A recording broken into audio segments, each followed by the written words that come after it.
Great.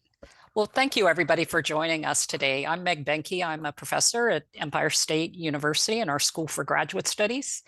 I have the pleasure of moderating this session today. I offer some thanks to our co-sponsors, Judy Littlejohn, who's here. She's with the Fact2 group. Of course, SUNY CPD, that Lynn Ann McCoy is helping us from there. And we also have representatives of the Doodle group from SUNY that work with online programs joining us. I have the pleasure of introducing our two guests today. We wanted to say to all of you that you're welcome to write in questions at any point during our discussion. We're really going to have this as a conversation. We didn't do it as a sophisticated PowerPoint. It really is just that, a conversation between all of us. I'm pleased to introduce John Kane, who many of you probably already know. John is an applied math and econ program coordinator at SUNY Oswego, and he is running their Center for Teaching and Learning for many years, and we know much of his work from there in SUNY. I also have the pleasure of introducing Anna Logan, who's a visiting scholar here at SUNY Empire this spring.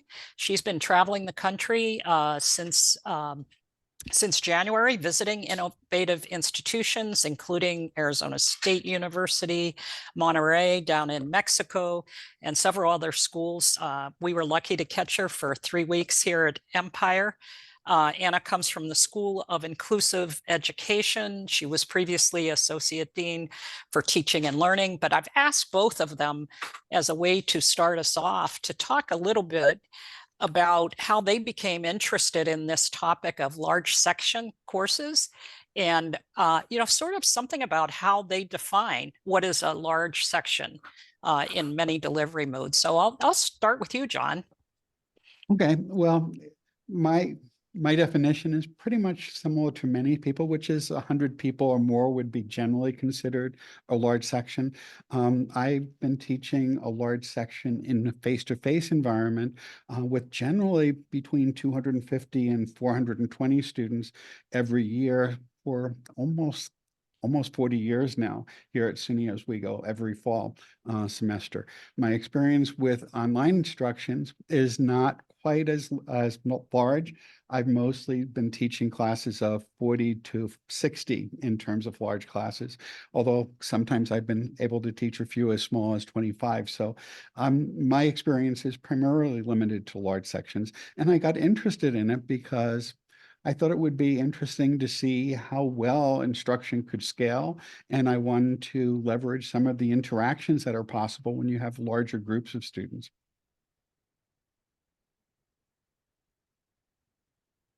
Great, thanks. Yeah, pass it on to Anna, please. Thank you very much, Meg, and thanks to you in particular for allowing me to be part of this, and to the groups who have supported and sponsored this event. I'm currently in Albany in New York, but as Meg said, my home institution is Dublin City University, a university in Dublin City in Ireland. As Meg said, I've had quite a bit of involvement as Associate Dean in leading and facilitating professional development for academic staff in the faculty. My background, as Meg said, is in inclusive and special education. I worked for many years as an elementary school teacher before moving to higher education, but I've been working in higher education, teaching students in large and in small groups. Students from undergraduate students completing, for example, a bachelor education degree in a cohort that has over 450 students, but also graduate students taking programs of professional development in inclusive and special education. So programs at postgraduate level, at certificate, diploma and master's level, and at doctoral programs, our AD and PhD programs. So I've taught both large and small groups. Generally, as I say, in undergraduate, groups as big as 450 students. At postgraduate level, postgraduate diplomas, groups of about maybe 120, 130 students. Like John, I suppose most of my work at scale has been traditionally in the face-to-face context, though of course we pivoted online as everybody else did in the face-to-face context. I've done some teaching of those very large groups of 400, 450, and quite a bit more of a little bit more teaching of groups of postgraduate students, about 120 students. Interestingly, there is no consensus about what constitutes large, but I would sit with John on that. I think anything above 100 has implications for various aspects of teaching and learning. So kind of use that as an arbitrary an arbitrary cutoff, and I find in the literature that tends to be used as a cutoff. Though of course it's all contingent on the norms in your discipline, the norms in your institution, for example, and a bit about why I've been interested in it. I've been, just thinking about this session today, apart from enjoying the dynamics of teaching a large cohort, and as John said, and we'll talk maybe a little bit more about those later, about harnessing the opportunities when a group is large. But I've also, in a way, been intrigued, puzzled a bit by some of the structural inequalities in terms of resourcing for teaching and learning in higher education. At least in my part of the world, in Ireland and in many European countries, very often it's the incoming first year undergraduate students who are in those really large cohorts. And I remember several years ago being very struck by that when at 9 o'clock in the morning, I was teaching that cohort of 450 first year undergraduate students in their first semester in university. And that afternoon, I was teaching a group of about 6 taught doctoral students taking a pathway in inclusive and special education. So that fascinated me. And like John, as I say, recognizing the challenges, but being intrigued and trying to figure out how we can maybe address some of the challenges that might present when we teach, assess, when students learn at scale, but also harnessing the opportunities.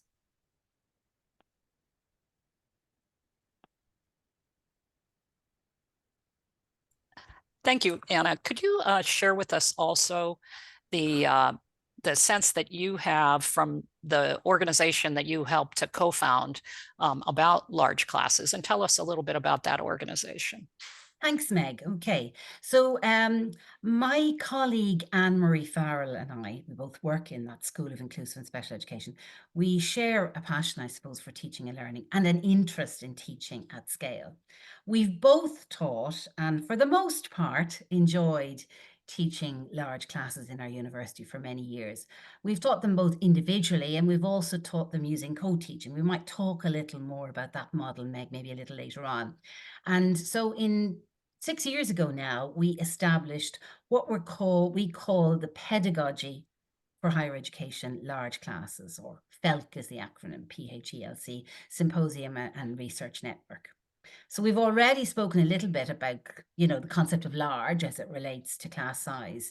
I suppose some of you in the room here might wonder at our use of the term pedagogy for that organization. Some might think in the context of higher education and adult learners, we might be thinking more about andragogy. But as I said, I'm originally an elementary school teacher, as my colleague Anne-Marie, and in founding that network focusing on what happens when teaching is at scale, we deliberately chose to use pedagogy because some might say pedagogy is very much a teacher-led concept in contrast to andragogy, where the role of the higher education teacher might be more about facilitating learning. But actually, I would contend that when we teach at scale, there is a degree of deliberateness and then planning for teaching to be a high quality, I think, at scale. A great deal of thinking needs to go on about it on the part of the educator. So, sometimes we talk about a kind of teacher-led instruction, student-led instruction. Actually, if it's going to be at scale, I think the teaching and the planning of the teaching piece has to get a lot of attention. So that's how we came to PHELC, Pedagogy for Higher Education Large Classes. We established it 6 years ago. We run an annual symposium And our symposium is online. We've done hybrid, we've done fully face-to-face, we've done online, and we've settled, because we want this to be an international symposium, we've settled on online. So our sixth FELC symposium takes place on the 7th of June. And I'd like to extend an invitation to any of you. I'm assuming anybody's in the room here is interested in teaching at scale. It's a free symposium. We managed to secure funding, so it's a free symposium. And we have presentations, a range of presentations and keynote speakers focusing on this topic of teaching at scale. And we also publish the proceedings. So I think, Meg, the slide that will go out with the recording has the link to FELC, phelc.ie, and information about the symposium. And if anybody wants to contact me, my email address will be on the slide as well. If you're interested in presenting, I'd love to talk to you. Officially the deadline is over, but I'm one of the organizers. So if you're interested, have a look at it. And if you're interested, please do follow up, and I'd love to talk to you. That's great, Anna. It sounds like a wonderful professional opportunity for getting together, much like the opportunities we have here in New York with colleagues who share best practices. It's very similar to the kind of work done in FACT2 and the Doodle groups and other groups here in New York. So thanks so much. So John, what we agreed to talk a little bit about was knowing more about what you think of as sort of some of those organizing principles that Anna talked about for the teaching environment for success in larger classes. So please share some of your ideas. Okay, I'll mention a few, and then maybe we can go back and forth as we go through this. And we'd also appreciate any questions from people who are attending. I started off teaching this way back in the 1980s, using the same type of thing I was told that was common in the discipline and that I had been exposed to, with straightforward lecture and exams. And I moved away from that pretty quickly when I saw just how poorly that was working in terms of student learning. And much of what I did was based on what I was learning about while I was also teaching some online classes a little while later in terms of the research there. And I agree with Anna that what's really important is preparing well for the class, not just in terms of what you're going to be doing, but also preparing the interactions that students are going to be engaged in. You can't leave a lot to chance and just try to wing it very well in a large class, if you want to be successful. And it's really important to structure the class so that students have really productive learning experiences, both within the class and outside of the class. And one of the things that I think I've always tried to build into class design is making sure that students have lots of opportunities based on what we know about how people learn, lots of retrieval practice opportunities, space practice, where students will be working on the same material at different points within the class, and they'll be able to recall and apply that information throughout the class at progressively higher levels as you move through it. And also interleave practice, where students, when you're assessing them, are mixing up what they're learning, so that they'll be doing some things they've just learned recently, but also some things that they haven't done as well before, or they haven't done as much recently, and just mixing it up so that, that you're doing more than assessing their recall. And also building more, one of the things I've been doing in recent years is building more reflection activities into the classes where students are reflecting on their learning. But the most important thing, I think, is giving students lots of opportunities to apply their knowledge.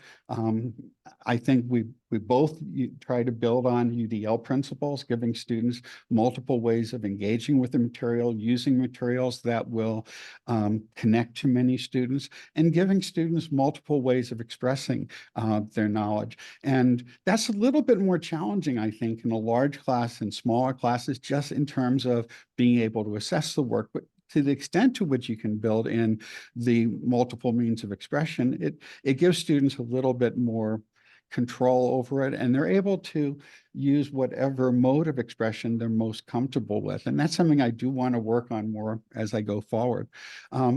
But just a couple of the general things, it's really important to build an inclusive environment to let students know that, the class is their class, and that we want to get information from them regularly about how they're doing, how things are working. One of the things I know many people doing large classes do do is use regular polling activities, sometimes discussion boards and other things where students can give feedback on how things are going, what they're feeling challenged with, what's working well, what's not working well. And there's a lot of things we can do using the learning management system, no matter what class you're using. In SUNY, we're all using Brightspace, and there's some really nice tools in Brightspace where you can help create some connections to students pretty easily using replace strings so that any messages that go out to students appear to be personalized by including their name in the messages. You can also use intelligent agents to give students feedback on how they're doing, and building a structure where students know what's expected of them. The approach that Marianne Winklemas uses of TILT, basically the transparency in learning and teaching approach, is really helpful in letting students know what they need to do, so that in many classes, students come in and it's like a guessing game in terms of what the instructor expects. And to the extent to which we can make it clear to students what our expectations are, which could be by sharing rubrics, it could be by sharing exemplars of high quality work, it puts students in a much better place. And in particular, that's really important for first-gen students. There's a lot of research that suggests that first-gen students benefit more from providing more structure in course design and from giving them more tools, such as reminders of due dates, exemplars of good work, and so on, than students who are continuing generation students. Because, many of our students are coming from schools that are not, at least in the US, are coming from schools that have not prepared them very well for a college environment, while some of our students are coming from schools that do a lot of preparation for college. And the more assistance we can do, especially in lower level classes, which is where many of the large classes tend to be, the better off our students will be, because we lose far too many students along the way in the first couple of years. So I'll pass it back to Anna. No, that's so great, John. You mentioned real quickly a couple of the tools that you use in the technology. Could you just say those again, just so people hear those, in case they haven't tried them? One is within Brightspace, we can, in any messages, in course announcements, or with the automated agents, you can embed the first name as a replace string. So when students get an email from you, or when they get a message, in response to submitting something, completing something, it'll be addressed to them by name. And just providing that creates a much better sense of connection. One of the things I also do is I use the Waymaker package from Lumen Learning, which is a personalized learning system, which does the same thing, so that when students are doing well, it gives them feedback, praising them for doing well, and that's automated, but it includes their name in it, and it appears to be coming from me. So to the extent to which we have automations like that, that will give students feedback that seems personalized, even if it's automated, it makes it much more likely that they'll come to you with other questions. I noticed when I switched to the Lumen Learning System that built a lot of this in addition to what I had been doing with other tools to give personalized feedback, students will respond to that, and I'll get emails in response to an automated email where if the message was, you didn't do too well on this, and I see that you also haven't been using the practice quizzes and so forth that you could use to build this, the formative assessments, and it says, before you take this test again, please try to use these tools so that you're able to, build your understanding of these topics. And that can be really, really helpful to students. So I think those were the things I mentioned specifically. Thanks I may so much. be wrong.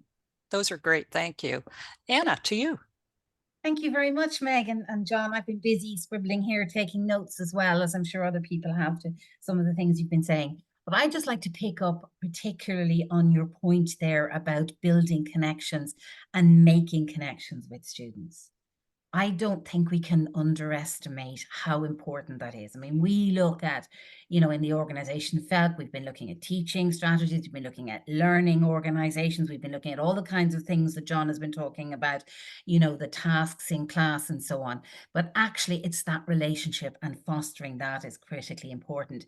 So while a lot of my experience has been in the face-to-face context, and we could talk a little bit about that, but I think equally, just picking up on John's point, you know, we found things like on our learning management system and in the university I work in, we use Moodle. You know, simple things like the course or the module coordinator making a little introductory video, introducing themselves. Again, it's applying those universal design for learning principles that John referenced earlier at the top of the page.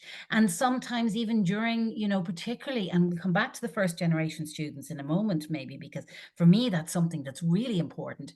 You know, for a student transitioning to the university, getting to grips with an LMS, and no matter how hard we try to be consistent, and I'm sure in SUNY, you know, there's a lot of investment in a consistent experience, but even the course or the module coordinator, talking to students, using screenshots, little screencasts to talk them through the sections, to show them where things are. Simple things like that definitely make a big difference. John, you mentioned the first generation students. And you know, and I know that would be a big commitment of the profile of students at SUNY.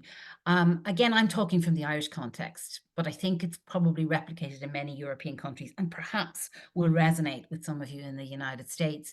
You know, that our compulsory schooling sector, our second level, our high school, tends to be very much focused on, you know, information transmission type approaches. So that transition to higher education for students, whether they're coming in as school leavers coming into the university sector, or a first generation higher education student, there's a big transition there to be made. And then sometimes, particularly in, as I say, in my part of the world, we put them in these large cohorts. And John mentioned that notion of lecture, and 40 years ago when you were first started working in that, I think the word lecture in itself sometimes does a disservice, because it suggests, you know, somebody standing at a podium and talking at people. And what we know is that, you know, that's not going to work. It doesn't work in small cohorts, and it sure is not going to work in large cohorts. So, you know, moving around the room, all those kinds of things, hugely important.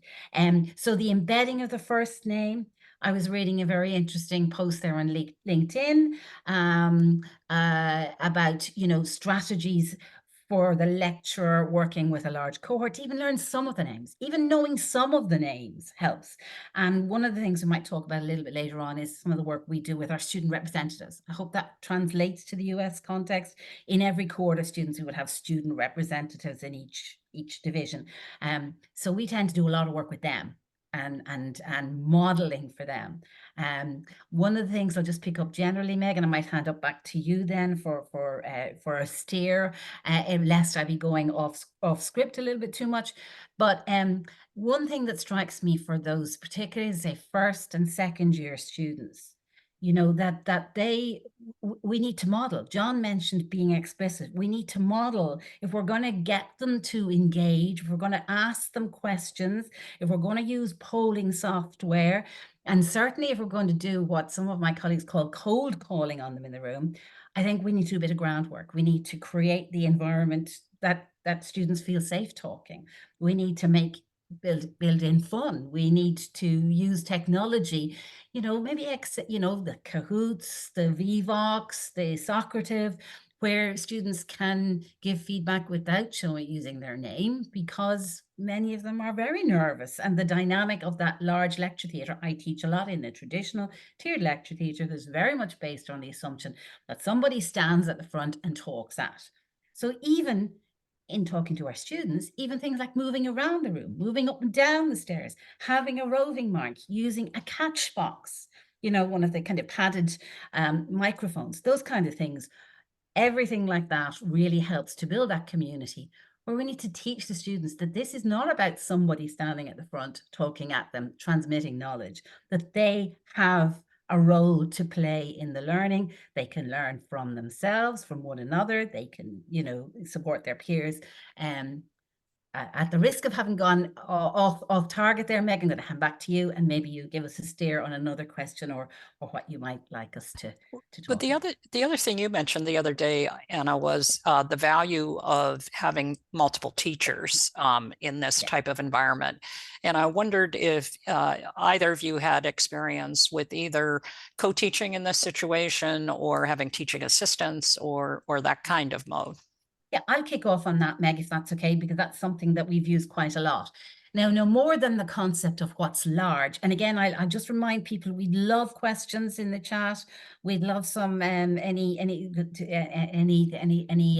observations, any other suggestions and questions. But on the co-teaching, no more than the concept of large, co-teaching as a term, if you look at the literature, tends to be understood in very, very different ways when it comes to higher education. Not so much in compulsory education where, you know, there's quite a clear conceptual understanding of co-teaching. So when I'm talking about co-teaching in the large class, I'm not talking about what some people have called sequential co-teaching, where, you know, I go in and do the lectures in week 1 and 2, and John comes in week 3 and 4, and Meg comes in 5 and 6, and so on.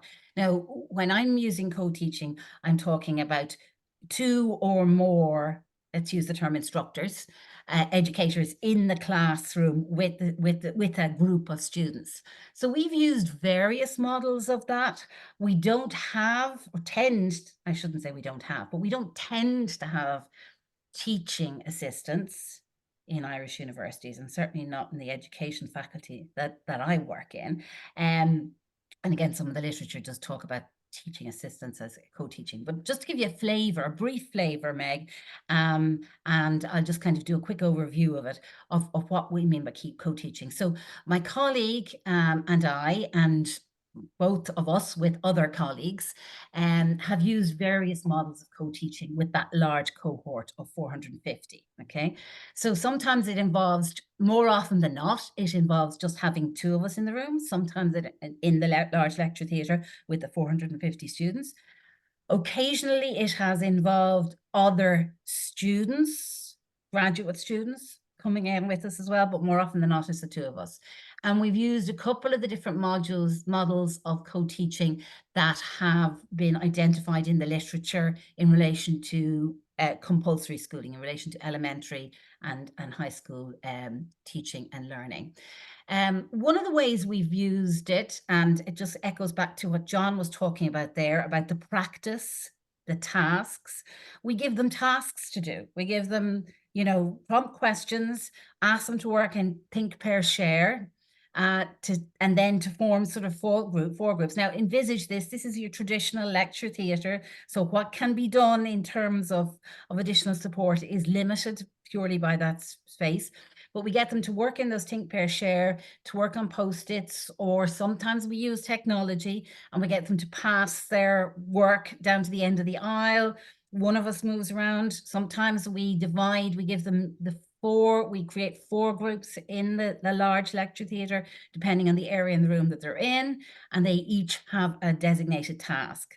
And then we use the student reps then and ourselves to feed back to the group, because students, for the most part, do tend to be a little bit more receptive when their peers are talking. So they'll listen a little bit better. And we use various forms of technology to do that. The other way we use co-teaching, and this is an interesting one, if you're teaching a subject that has, is quite controversial, for example, or that there might be different perspectives. I'm teaching in the area of inclusive education, for example. So one way that we use co-teaching, and we find it's very effective, is we're actually deliberately, and I'm going to say scripting because it is almost scripting, one of us is propounding a view that, all learners with special education needs should have an individual education plan, for example. And the other of us will come in and say, well, actually, no, that's a little bit more complicated than that. And, you need to think about, an alternative. Could that have an impact? Could placement in a special class lead to stigmatization? So we use the 2 teachers there to illustrate the complexity of some points.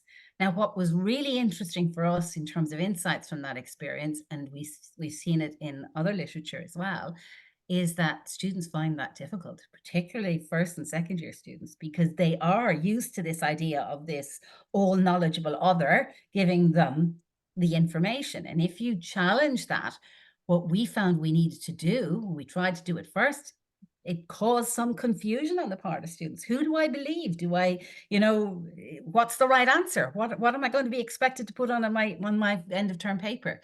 So we had to then be very explicit to students about why we were doing this. And that would apply, I think, to any kind of co-teaching that we do. Why are we doing this? And what are the implications for you as a learner? Because students have expectations about what way things are done in a large cohort. And those expectations may be that they are passive. So we may have to be quite explicit in being very deliberate in telling them what we want them to do and why we want them to do it and why it's beneficial for their learning. I sense that theme in both of what you and John say, Anna, of being transparent with the learner for, why it is that you're doing what you're doing and, what's the implication for it. Thanks so much. John, any follow-ups in this area? Yeah, a couple. One is, I agree with everything Anna said. I wish we had the opportunity to do more co-teaching here. We tend not to, and partly it's because of the incentive structure at many institutions where you get credit for half of a course if you work with another person, which means you have to teach 2 classes at the same time to get credit for one, which doesn't make sense when you scale things like that, but it's not an uncommon arrangement. But there are some tools that I've used in terms of that peer instruction that Anna was talking about that have worked pretty well. One is I've been using Clickers for almost 20 years now, 3 or 4 different systems. We've been using a mobile app, iClicker, which we have a site license for at our campus for the last several years now. And one of the techniques that I use, my class is pretty much a flipped class now, where students watch some videos I created with embedded questions outside of class. They work through the software that, or the personalized learning system from Lumen Learning. But when they're in class, I give them problems to work on, where they're working in generally either groups of 2 to 4 or so, much on a think, pair, share, except I tend to do that with clickers. So that way I'll ask a question using a technique that Eric Mazur came up with about 21 years ago now at Harvard, where he'll ask a question where he'd expect about half of the students would get it wrong. It's a challenging question with no clearly obvious response for people who are just learning the material. And then they'll vote on a response to it. And it could be numeric, it could be a multiple choice, it could be a fill in the blank type of thing, but they'll give a response individually. And then I'm monitoring the responses on my own device and they can't see the responses and the breakdown of them. Then I'll send it back to them to find someone with a different answer and to debate it with them, and then they get to respond again. And it's interesting to see how the results change after that peer instruction. And that's worked remarkably well, but it is a bit of an adjustment to get students to be used to this, because most of my students in the large class are freshmen, and that's not how they've been taught before. They expect you to lecture at them because that's much of what they've seen or much of what they come to expect of college. Another system that I've used for several years, we don't have it anymore, unfortunately, was a calibrated peer review system from UCLA, where you would provide students with a writing prompt and examples of responses, a low quality one, a medium quality one, and a high quality one, with a rubric that you've designed, and you share that with them. And you ask them first to rate the 3 responses. And then when they rate them, it compares their ratings to yours in terms of how well each of those assignments met the criteria on the rubric, and that creates a calibration so that the students who have evaluations that are close to yours are ranked a little bit higher. The students who do not distinguish those things are rated a little bit lower. Then they each provide their own response at the next stage of the assignment.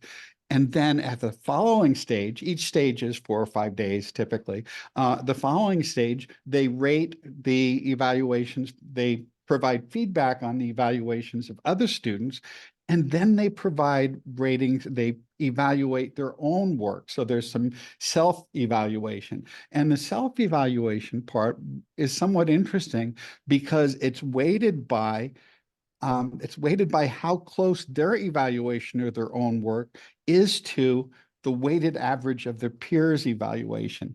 And normally when I'd use that, I drop the lowest. I generally do it 3 or 4 times in a semester because it takes time to cycle all the way through it. And I generally drop the lowest one, which was usually the first one because it was a bit of an adjustment to it.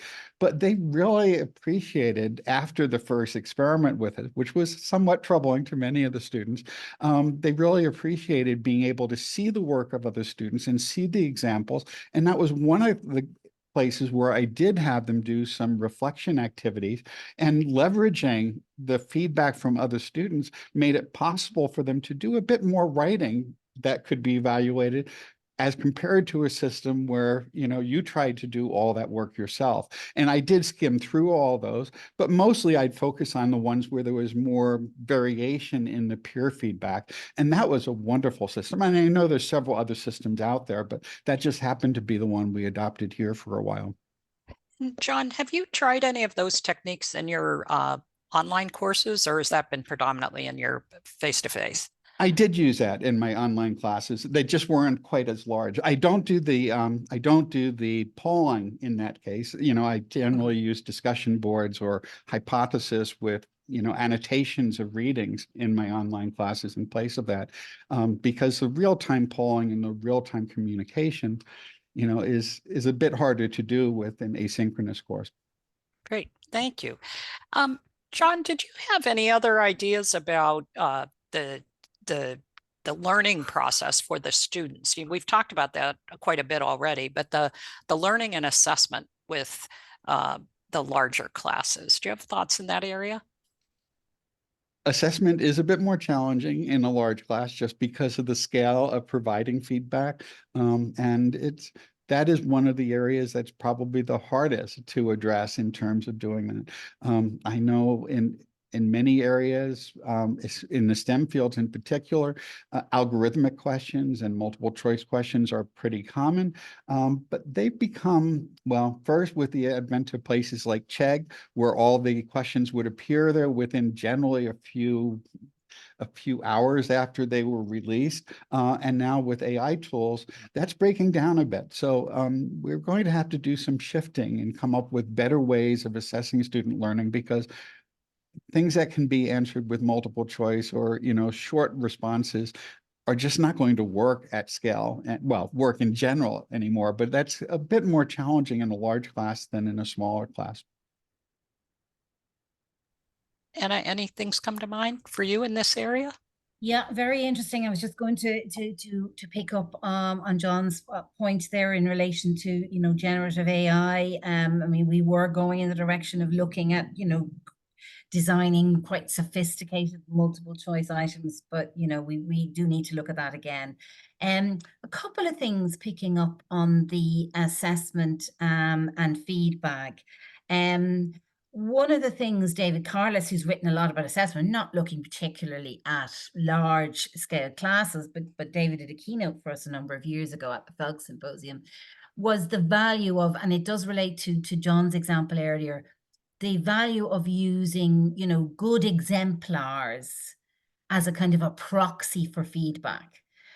But again, going back to the point I think we made very deliberately at the beginning, that I don't know about your experience in the United States, but sometimes it seems to me that students don't recognize feedback as feedback. So again, we need to be very explicit with them if we're going to do things like using exemplars and teasing out exemplars about that this is feedback, and how teach them to use these exemplars, not as something to cheat from, but as an example. What we tend to do is to use sort of a very different topic, but to tease out very deliberately why this particular assignment is achieving a high grade, an average grade, and not a good grade. Because the challenge when we're talking about hundreds of students, the challenge of providing feedback is very significant. John has mentioned peer and self-assessment. In the Irish context, undergraduate education is undergoing a lot of reform. Universities are, we're thinking much more, I suppose, about transversal skills and the assessment of soft skills. And in that context, there is an impetus for self and peer assessment. And as John has already said, if we can harness self and peer assessment, that is one way of us that helps us to address the challenges of grading and of providing feedback at scale. There's another tool, so I think similar to the one that John mentioned, just to mention for people, called peer review, which does similar kind of things to the software that John was talking about. I'll just give an example maybe of what I think are maybe good examples of self and peer assessment, and kind of borrows on that kind of notion of feedback. So this was in an organizational behavior class with a very large cohort of students, and the assessment was by means of a team project. Now, group assessment is sometimes one way that's used to address the challenges. It does present its own challenges, we know that, but when numbers are big, well-designed group assessment can be helpful. And a mock interview. So for example, in the team project, the students were required to use software to evaluate themselves and their teammates as part of the group. And the focus for the grader was on the evaluation of the students' evaluation of their own performance as part of a group. And in this context, the groups were allocated by the lecturer. Now, students sometimes can find that very challenging, but it's important to always make the point to students that in their professional lives, in education programs, for example, they are not going to always be working with people that they get on with. So the students rated themselves in recording video answers to a common interview question. They recorded themselves. And then they used a rubric to self-assessed. And then they sent it to two peers who engaged in that peer assessment, as well as somebody who was in the Career Centre who was involved in the module as well. And the students then reflected, John mentioned the reflection, reflected on the feedback that they got, the feedback they generated themselves, how they used the rubric, the feedback they got from their peers, and the feedback they got from the external evaluator. And from the lecturer's perspective, the lecturer was the grading they were doing was the feedback on the one or two page paper. So it was a bit like the kind of process I think John is talking about, so that there was a lot of formative self and peer assessment going on, and the actual grading was done on the reflection and the insights of the student gathered through the context of doing that assessment. So that's one example there. Just one other, Meg, and it brings us back a little bit to it was, John reminded me of it when he mentioned Chegg, and then he mentioned generative AI. A really interesting example of harnessing the sort of scale of a large group is a paper that was published in our FELT proceedings last year. This was, again, a business first-year cohort of, I think there was about 450 students in the group. And we all aware that, the generative AI hit the headlines, a year and a half ago. So this colleague used a student response system. In this case, he used Vivox. The Vivox, we have an institutional license for Vivox. It's a very useful student response system. It has the usual range of questions: dichotomous yes, no, word clouds, open text, and multiple choice responses. But he used the student response system with this large group to explore output from ChatGPT. So he gave prompt questions to ChatGPT in front of the group. Well, his first question was, for example, how does ChatGPT come up with answers? And he deliberately said to them, if you don't know, write don't know. So there was great strength in that when the students could see that at that stage, they didn't know what ChatGPT was. Then he generated more responses and got students to rate them using Likert scales. And then he made it really engaging and really fun by giving a ridiculous prompt to ChatGPT, like how can RAG Week overcome the deficiencies in project management, for example. And it came out with nonsense. It tried to do its usual to generate a response, but it was coming out with nonsense. So there was real power in doing that live with the students. And that is, I think, an example of, you know, harnessing the scale, you know, the scale and the diversity of experiences among the group. That's great. John, any follow-up there? Yeah, those are some great examples, and I think I agree with all those. A couple of things. One is when you do polling with large classes, many polling systems allow you to have word clouds. So with a large class, if you're getting, you know, short responses, do a word cloud and then discuss it a little bit with the class. Or you can scroll through and just pick some of the things that show up most often. But a word cloud is a really effective way of getting immediate feedback. And one other thing with AI, there are concerns in terms of how it may affect assessment, but there's also some really positive ways in which you can use it with students. Last fall, one of the things I did with my large classes, I said, you know, I've provided you with some videos that I've created on things you're likely to have problems with. I've also linked to YouTube videos from other instructors so you can hear different perspectives on it. But if there's some things you're just not getting, you can have ChatGPT generate, you know, or other AI service generate some tutorial materials for you. And then you can have it generate some questions, and you can have it give it feedback on your responses. And, you know, that's offers some nice possibilities to helping students learn, you know, so that it can be used to supplement learning rather than just as a substitute for learning. You know, one of the things that Anna brought up earlier is that she brought some people from the career office to help with a particular class. And what came to mind when she was talking is the value of working, when you have a large class, the value of working with an instructional designer or with a career counselor or with academic support people or librarians.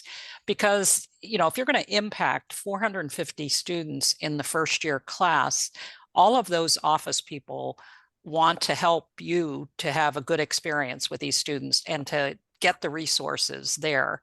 John, have you done that in some of your classes, just to bring in, you know, those experts to help with what you do? Periodically, not as much as I should, but Yeah. I do provide in the LMS lots of links to resources to support students in those areas and let them know who to contact for support. I try to bring in some of that, but I should probably do more with that. Yeah. You know, Meg, go ahead, Anna. Please. Sorry, Meg, for interrupting you, but you've really spurred an interesting thought. Elaine Huber, who works at the University of Sydney, they have a very large project called the CLAS project. And it is very much based on what you were talking about, Meg, that social notion of networking, working closely with instructional designers, with learning technologists, with external stakeholders, because for our universities, that's a very, very big element, working with teaching assistants, but also working in cross-grade contexts as well. So, you know, senior year students, you know, linking in with juniors, there may be people in student support services. I found, you know, on our learning management system, Moodle, we have a reading list tool. And, you know, bringing the librarian colleagues were just delighted to be in the class where that large cohort was there. And by working together, it was mutually beneficial for me in terms of helping students to see where these resources were, to see how accessible they were, but also in getting the information out there to students in a way that maybe our library colleagues don't always have that access that we do, because we're directly working with students. Sorry, Meg, I interrupted you. No, that's perfect. The CLAS project, if people are particularly in business, any colleagues are working in business, really interesting ideas there from Elaine Huber and colleagues in the University of Sydney Business School. Great, thanks. And repeat the name again? Elaine Huber. I'll put it in the chat, Meg. Okay, great. Thanks so much. And I think as we think about wrapping up here the last 10 minutes or so, we'd love to know if anybody has any suggestions themselves or a question, feel free to just speak up or raise a hand or jump in. We'd love to hear any examples from our colleagues of what they do.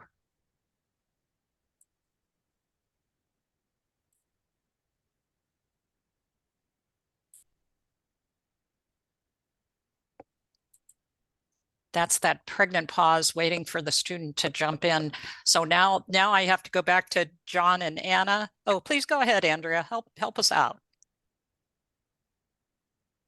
So something that I've incorporated into my classes, so I teach a large methods class, and sometimes I think the students don't want to hear from me, but I want them to engage with a visiting speaker. So I have them generate interview questions, and then I use those questions to interview the speaker. So, and then usually I encourage them to ask the questions themselves, but they get a little shy. So from that perspective, yeah, I can just pull from their questions. So they've done the generation, and then they also just get to hear about research experiences that go beyond just what you see in the manuscript to the actual process. What a great example. Thank you. Meg, could I just come in on that? And you're Sure. so right. Isn't that the really, when particularly if you're standing in front of a group of 400 students and you're waiting for a question and you get dead silence, it's really hard. Couple of thoughts on in a minute maybe on what we found works really well in that. But further to Andrea's point, we found a panel like that has worked really powerfully, particularly if we're bringing in people who can win the hearts and minds of a very large group of students. For instance, we've had in our first year cohort, when we're grappling with ideas around disability, around special educational needs, about inclusion and exclusion, we have had persons with young people with disabilities, we've had their parents, we've had advocates, we've had colleagues who experienced segregated schooling because they were sent away from home at the age of 6 to go to a residential school because, for example, they were deaf or they were blind. And again, having that panel of speakers in the room.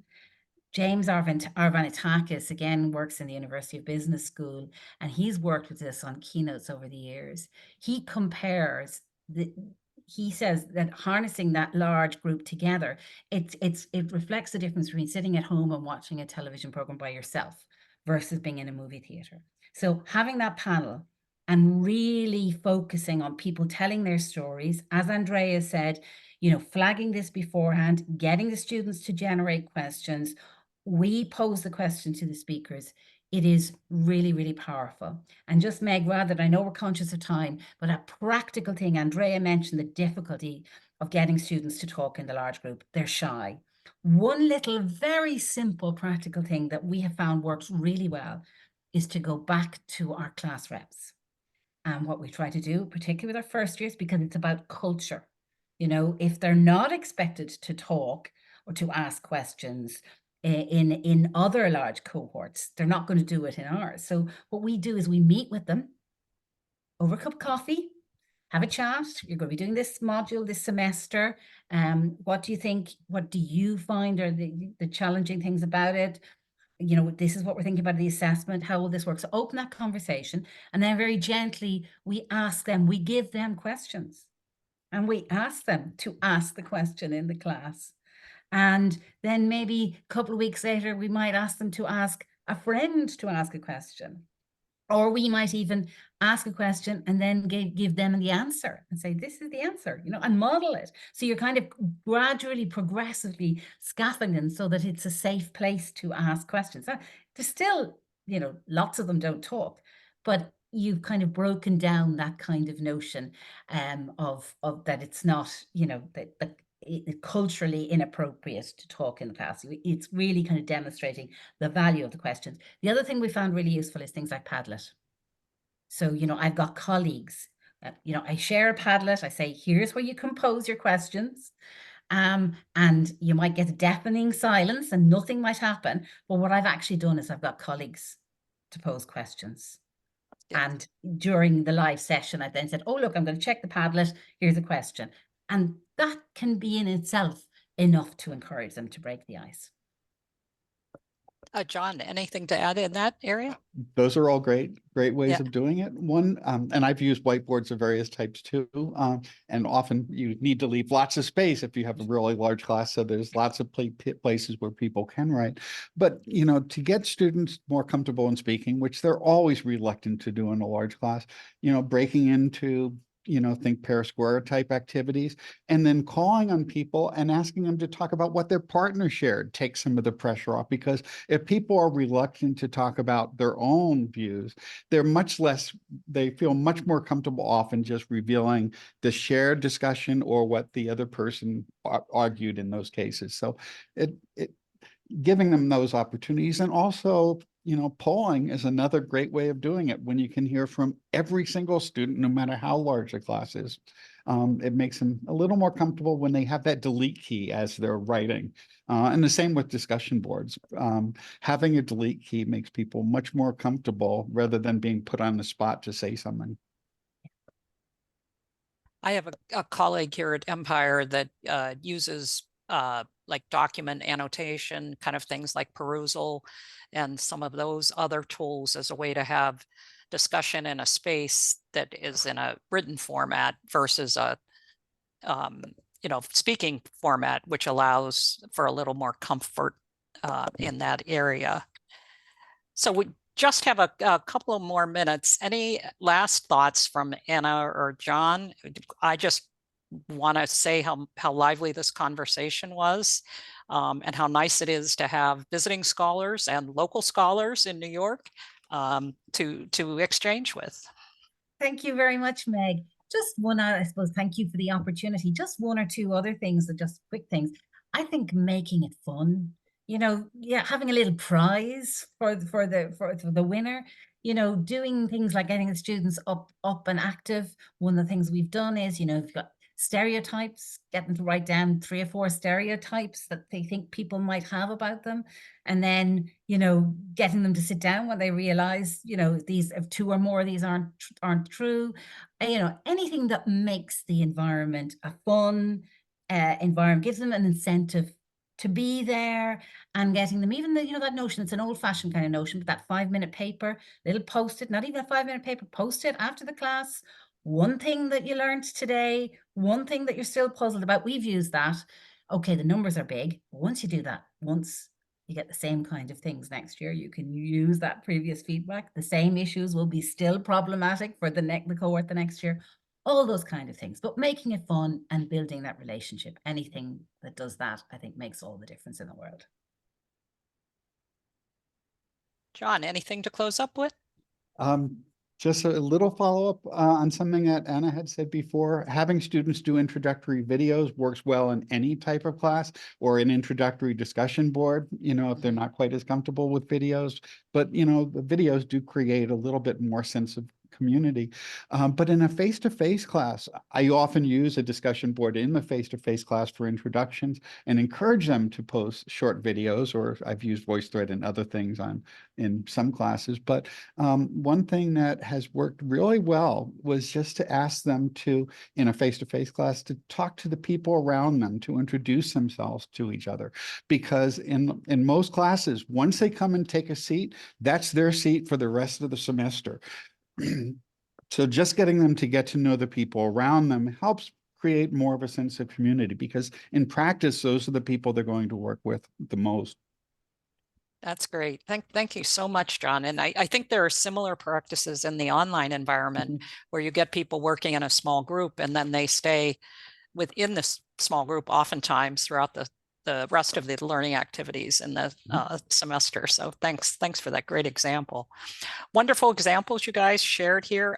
Anna, I'll give you a chance to plug that conference just one more time so that people know about that in case they want to learn more about the topic. Thank you very much. So the FELC Pedagogy for Higher Education Large Classes, you'll find us at felc.ie. All the information, I'll just put it in the chat as well on my own email. As I say, it's free, 7th of June. We do operate in International Standards Time, but we start about 11 o'clock and we'll go on to about 3 or 4 in the afternoon. So if you're interested in presenting, as I say, please don't worry about the deadline being gone. I'd be delighted to hear from you, because it's usually, as Meg said at the beginning, a really, you know, an opportunity for people who are passionate about this area and really want to exchange ideas. It tends to be very, very collaborative. I put it in the chat there now, but it will come via the slides as well, Meg, and thank you. Well, thanks again. And thanks to our co-sponsors one more time, the Doodle Group, Fact2, CPD, and SUNY Online, Empire State University. We're so glad you joined us today. Thanks so much. Thanks, everybody. Thank you. Thanks, Meg. Bye-bye. All right. Thank you. Bye. Bye, thank you.